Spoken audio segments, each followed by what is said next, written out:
नमस्कार, आप देख रहे हैं पंचम तल और मैं हूं विवेक त्रिपाठी। पंचम तल में यूपी की ब्यूरोक्रेसी पर खुलकर बात करेंगे।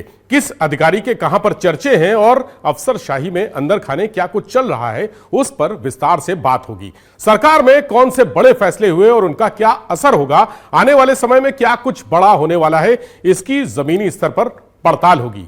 तो चलिए देखते हैं क्या कुछ खास है आज के पंचम तल में।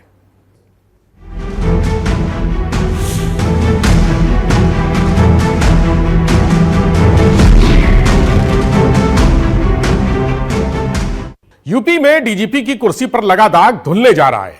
4 साल तक कार्यवाहक और अस्थायी इंतजामों के सहारे चल रही यूपी पुलिस को पूर्णकालिक मुखिया देने की तैयारी अंतिम दौर में है। यूपी के डीजीपी की कुर्सी 11 मई 2022 से कार्यवाहकों के भरोसे चल रही है। मुकुल गोयल को मुख्यमंत्री ने पद से हटाया और डीजी विजिलेंस रहे डीएस चौहान को कार्यवाहक डीजीपी बनाया।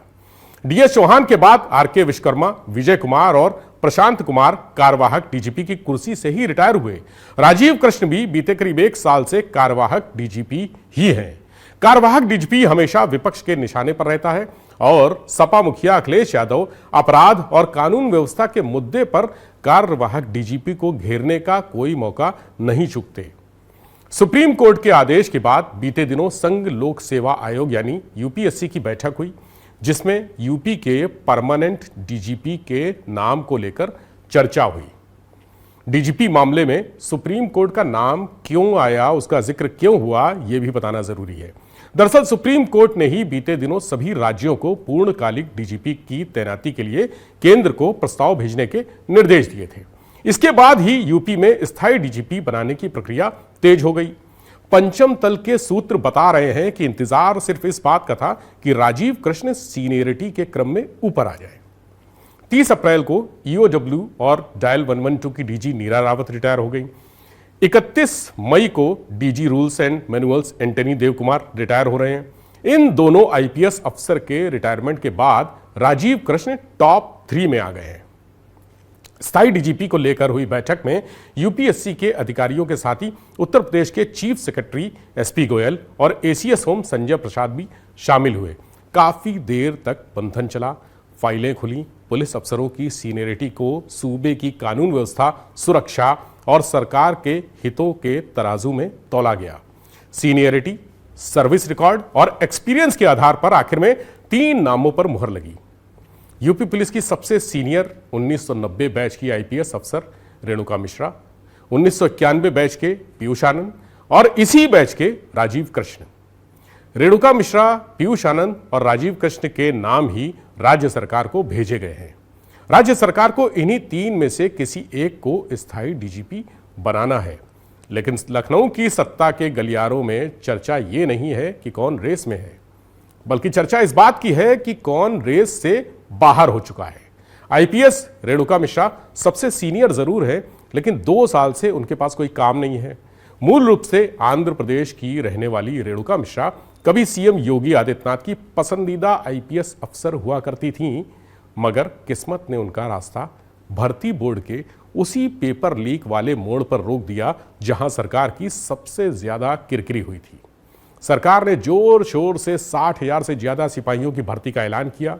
उस वक्त भर्ती बोर्ड की डीजी रही रेणुका मिश्रा ने भी जमकर तैयारी की, लेकिन सिपाही भर्ती का पेपर लीक हो गया।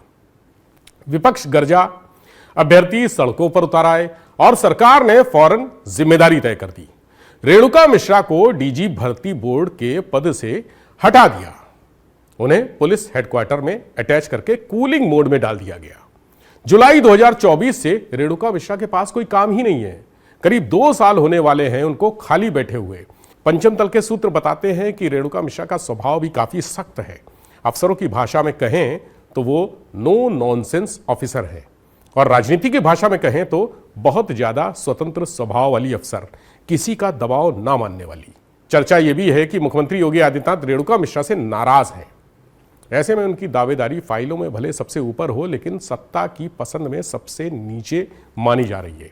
इसके बाद भी अगर रेणुका मिश्रा डीजीपी बनती हैं तो यह इतिहास होगा, क्योंकि इससे पहले यूपी में कोई महिला डीजीपी नहीं रही।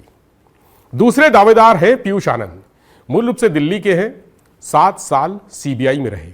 सीआरपीएफ और सीआईएसएफ में बेहतरीन काम किया। फिलहाल वो एनडीआरएफ के डीजी हैं और हाल ही में उनका कार्यकाल 1 साल के लिए बढ़ाया गया है। पीयूष आनंद सीनियर ऑफिसर हैं, अच्छा खासा एक्सपीरियंस है, मजबूत प्रोफाइल वाले आईपीएस अफसर हैं। लेकिन लखनऊ में फुसफुसाहट यह है कि स्थापना विभाग में रहते हुए किसी मामले को लेकर मुख्यमंत्री उनसे नाराज हो गए थे। यूपी की नौकरशाही में एक बार सीएम किसी से नाराज हो जाएं तो फिर एसीआर से ज्यादा असर मूड रिपोर्ट का चलता है। सूत्रों का यह भी कहना है कि पीयूष आनंद यूपी लौटने में इंटरेस्टेड भी नहीं है, इसलिए उनका नाम भी डीजीपी की रेस से बाहर ही माना जाए। इसके अलावा आलोक शर्मा जो आईपीएस हैं, डेपुटेशन में तैनात हैं, एसपीजी के डीजी हैं, अगले महीने उनका रिटायरमेंट होना है। तो ऐसे में उनकी दावेदारी भी वैसी ही मानी जा रही है जैसे बारात निकलने से पहले बैंड वाले का एडवांस।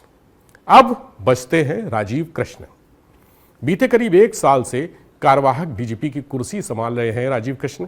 सबसे बड़ी बात यह है कि भर्ती बोर्ड वाले बवंडर के बाद सरकार ने जिस अफसर पर भरोसा किया वो राजीव कृष्ण ही थे।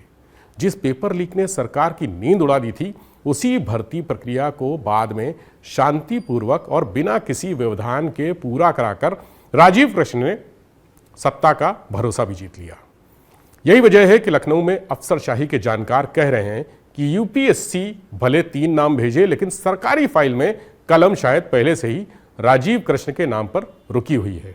यानी यूपी पुलिस मुख्यालय में अब चर्चा कौन बनेगा डीजीपी की कम और कब होगा नाम का ऐलान की ज्यादा है। अब किस्सा उस कुर्सी का जिस पर बैठते ही साधारण सा अफसर भी खास बन जाता है। अफसर जिसे शायद गिने चुने लोग ही जानते होंगे, इस कुर्सी पर बैठते ही सबकी आंखों का नूर हो जाता है। सूबे के मंत्री विधायक हों या राजनीतिक दलों के छोटे छोटे नेता और कार्यकर्ता, आईएएस पीसीएस हों या आईपीएस पीपीएस या फिर मान्यता प्राप्त पत्रकार, सब उस कुर्सी पर बैठे अफसर से बना कर रखना चाहते हैं, क्योंकि ये कुर्सी और उस पर बैठने वाला अफसर सबका रुतबा रुआब तय करता है। मैं बात कर रहा हूं राज्य संपत्ति विभाग और विभाग के मुखिया राज्य संपत्ति अधिकारी की। राज्य संपत्ति अधिकारी की कुर्सी कोई मामूली कुर्सी नहीं है। यह वो कुर्सी है जिसका कनेक्शन सीधा मुख्यमंत्री कार्यालय से माना जाता है। सूबे के राजनीतिक और नौकरशाही के गलियारों में चर्चा है कि सीएम जिसके कदरदान, राज्य संपत्ति अधिकारी उस पर मेहरबान, और सीएम पर जिसकी भौएं तनी, रातों रात उसका बंगला, उसकी गाड़ी छिनी। यही वजह है इस कुर्सी पर बैठे साहब का सीयूजी और प्राइवेट नंबर सूबे के सभी दलों के छोटे बड़े नेता कार्यकर्ताओं से लेकर मुख्य सचिव, प्रमुख सचिव, सचिव, लेखपाल, तहसीलदार तक के मोबाइल फोन में सेव रहता है।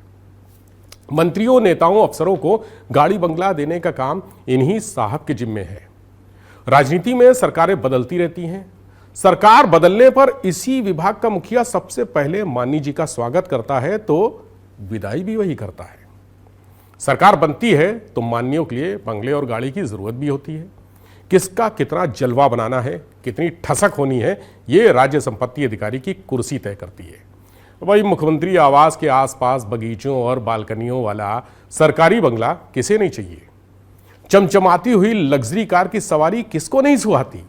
इसी से तो नेताओं का भौकाल बढ़ता है और अफसरों का वैभव तय होता है।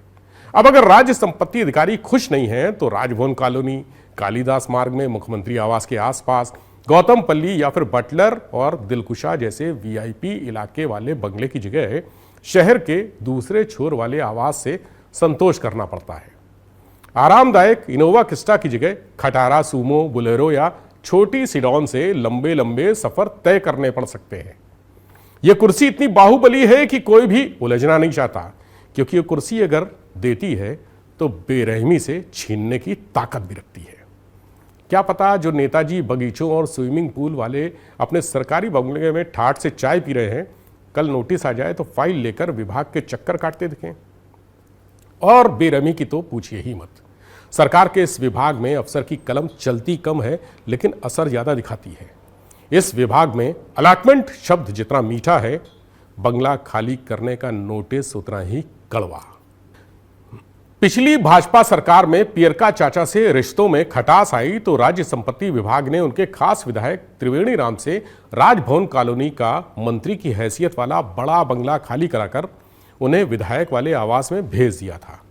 मायावती जब मुख्यमंत्री थीं और डॉक्टर मसूद उनके शिक्षा मंत्री थे, किसी बात पर वो डॉक्टर मसूद से नाराज हो गईं। तब इसी राज्य संपत्ति विभाग ने मंत्री जी का सरकारी बंगला रातों रात खाली करा लिया था। इतना ही नहीं, मंत्री जी की गृहस्थी का सारा सामान सड़क पर फेंकवा दिया था। 2003 में मायावती मुख्यमंत्री थीं। उनके एक मंत्री जी सरकारी दौरे पर थे। अचानक मायावती ने इस्तीफा दे दिया।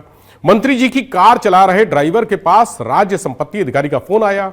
फोन करने के बाद ड्राइवर ने मंत्री जी को 20 सड़क पर उतार दिया। बोला, आप मंत्री नहीं रहे, अपने साधन से लखनऊ आइएगा। इतना कहकर ड्राइवर गाड़ी लेकर चला गया और मंत्री जी ताकते रह गए।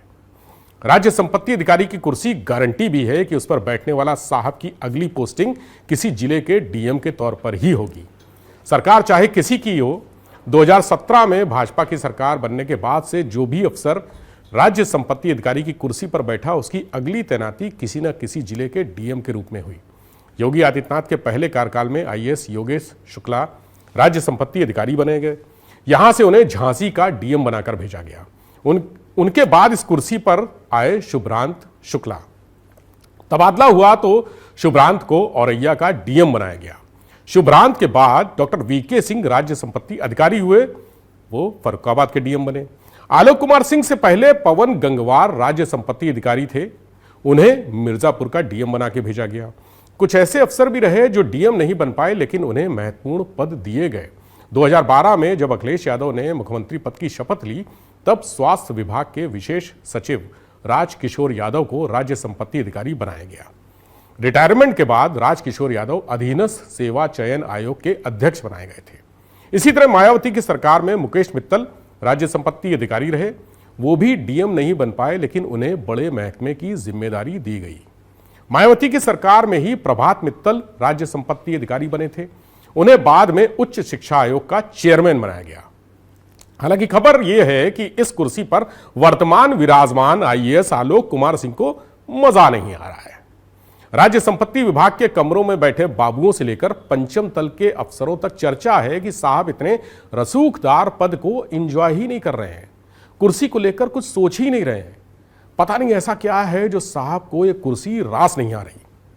राज्य संपत्ति विभाग के अंदर की यह चर्चा आगे बढ़ाने से पहले बात करते हैं आईएएस आलोक कुमार सिंह की पिछली तैनाती की। आलोक कुमार सिंह इसके पहले कानपुर देहात के डीएम थे और कानपुर देहात में राज्य मंत्री प्रतिभा शुक्ला, उनके पति पूर्व सांसद अनिल शुक्ला वारसी और भाजपा के सांसद देवेंद्र सिंह भोले की अदावत किसी से छिपी नहीं है। दोनों पक्षों का झगड़ा, एक दूसरे के खिलाफ बयानबाजी सोशल मीडिया पर खूब वायरल होती रहती है।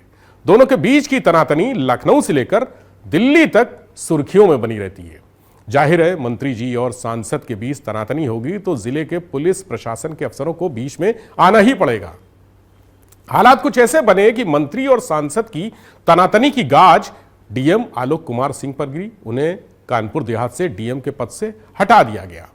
चूंकि आलोक कुमार सिंह सीएम योगी आदित्यनाथ की गुड बुक में हैं, इसलिए उन्हें सीएम के ही खास विभाग यानी राज्य संपत्ति के मुखिया की महत्वपूर्ण जिम्मेदारी सौंप दी गई। साहब ने भी कुर्सी संभाल ली, लेकिन बेमन से।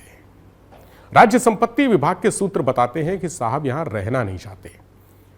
सूत्रों का कहना है कि साहब अपने लोगों से कहते हैं कि मैं तो यहां से जाने वाला हूं, किसी भी दिन चला जाऊंगा। हालांकि एक के बाद एक कई ट्रांसफर लिस्ट आई और उसमें साहब का नाम नहीं दिखा, लेकिन साहब की उम्मीदें टूटी नहीं है। उन्होंने प्रयास तेज कर दिए हैं। राज्य संपत्ति विभाग के दफ्तर में चर्चा है कि आईएएस तबादले की जो अगली लिस्ट आएगी और उसमें साहब का नाम किसी जिले के डीएम के रूप में जरूर लिखा होगा। यूपी के गांव की राजनीति इस समय गर्म है क्योंकि पंचायत व्यवस्था में बड़ा और दिलचस्प प्रयोग हुआ है। पहली बार ऐसा हुआ कि ग्राम पंचायतों का कार्यकाल खत्म होने के बाद योगी सरकार ने गांवों को सीधे प्रशासनिक अफसरों के हवाले करने के बजाय निवर्तमान ग्राम प्रधानों को ही प्रशासक बना दिया है। यानी कुर्सी गई भी नहीं और पूरी तरह बची भी नहीं। अधिकार सीमित है लेकिन प्रभाव कायम है। इस फैसले ने गांव की राजनीति में नई हलचल पैदा कर दी है। अब सवाल यही है कि आखिर चुनाव से ठीक पहले योगी सरकार ने ऐसा दांव क्यों चला। दरअसल पंचायत का कार्यकाल खत्म होने के बाद आमतौर पर गांवों में प्रशासनिक शून्य की स्थिति बन जाती है। सचिव और ब्लॉक स्तर के अफसर व्यवस्था संभालते थे, लेकिन इससे स्थानीय स्तर पर कामकाज धीमा पड़ जाता था। गांव में छोटी छोटी जरूरतों के लिए भी लोग अफसरों के चक्कर लगाते थे। इस बार सरकार ने उस खालीपन को खत्म करने के लिए निवर्तमान प्रधानों को ही प्रशासक बनाकर एक तरह से स्थानीय नियंत्रण बनाए रखने की कोशिश की है। लेकिन कहानी सिर्फ प्रशासनिक सुविधा तक सीमित नहीं दिखती, इसके पीछे राजनीति की परत भी साफ दिखाई दे रही है। यूपी में पंचायत चुनाव केवल गांव की सरकार चुनने का चुनाव नहीं होता, यही चुनाव आगे विधानसभा और लोकसभा की राजनीतिक जमीन तैयार करता है। ग्राम प्रधान गांव का सबसे सक्रिय राजनीतिक चेहरा होता है। उसके पास जातीय समीकरण, स्थानीय नेटवर्क और सरकारी योजनाओं के लाभार्थियों तक सीधी पहुंच होती है। ऐसे में कार्यकाल खत्म होते ही प्रधानों को पूरी तरह बाहर कर देना राजनीतिक रूप से जोखिम भरा भी हो सकता था। यही वजह है कि सरकार ने एक संतुलित रास्ता चुना। प्रधान बने रहेंगे, लेकिन सीमित अधिकारों के साथ। वो नई योजनाएं शुरू नहीं कर सकते, बड़े टेंडर या वित्तीय फैसले नहीं ले सकते, लेकिन गांव में सफाई, पानी, स्ट्रीट लाइट और सामान्य प्रशासनिक कामकाज देखते रहेंगे। यानी जनता के बीच उनकी मौजूदगी बनी रहेगी और गांव में उनका राजनीतिक असर भी खत्म नहीं होगा। राजनीतिक जानकार इसे योगी सरकार की नाराजगी प्रबंधन रणनीति भी मान रहे हैं। क्यों, यह भी जान लीजिए। पिछले कुछ समय से पंचायत प्रतिनिधियों में यह एहसास मजबूत हो रहा था कि सरकार और नौकरशाही उन्हें पर्याप्त महत्व नहीं देती।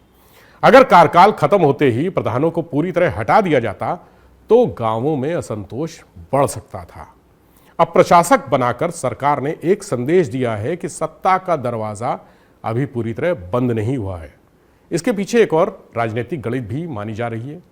यूपी में लाखों पंचायत प्रतिनिधि और उनके समर्थक मिलकर बहुत बड़ा वोट नेटवर्क बनाते हैं।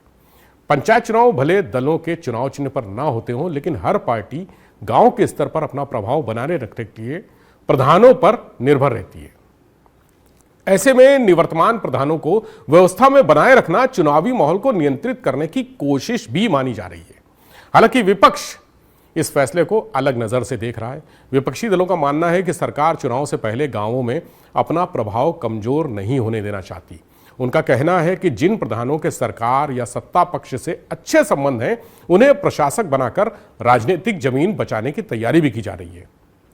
विपक्ष ये भी सवाल उठा रहा है कि अगर प्रधान सिर्फ रूटीन काम ही करेंगे तो फिर उन्हें प्रशासक बनाने की जरूरत क्या थी। गांव में भी इस तरह फैसले को लेकर दो तरह की प्रतिक्रिया है। कई प्रधान राहत महसूस कर रहे हैं क्योंकि कार्यकाल खत्म होने के बाद भी उनका रुतबा और दखल बना रहेगा। वहीं प्रधान पद की तैयारी कर रहे नए दावेदारों को लग रहा है कि पुरानी सत्ता अभी भी गांव में सक्रिय रहेगी, जिससे नई राजनीतिक जमीन बनाना आसान नहीं होगा। असल में योगी सरकार ने एक ऐसा मॉडल चुना है जिसमें सत्ता भी रहे और विवाद भी कम हो। प्रधानी को पूरी ताकत नहीं दी गई ताकि वित्तीय या राजनीतिक दुरुपयोग के आरोप ना लगे, लेकिन उन्हें पूरी तरह हटाया भी नहीं गया ताकि गांव की राजनीति में असंतोष ना फैले। अब असली परीक्षा पंचायत चुनाव में होगी, क्योंकि गांव की राजनीति में कुर्सी सिर्फ अधिकार नहीं देती, माहौल भी बनाती है। और फिलहाल यूपी के गांवों में यही चर्चा है कि चुनाव से पहले योगी सरकार ने प्रधानों की कुर्सी आधी बचाकर आधी क्यों छीनी। तो फिलहाल आज के पंचम तल में इतना ही। अगले सप्ताह कुछ और बड़ी खबरों के साथ आपके सामने फिर से हाजिर होते रहेंगे। तब तक आप देखते रहिए आज की खबर।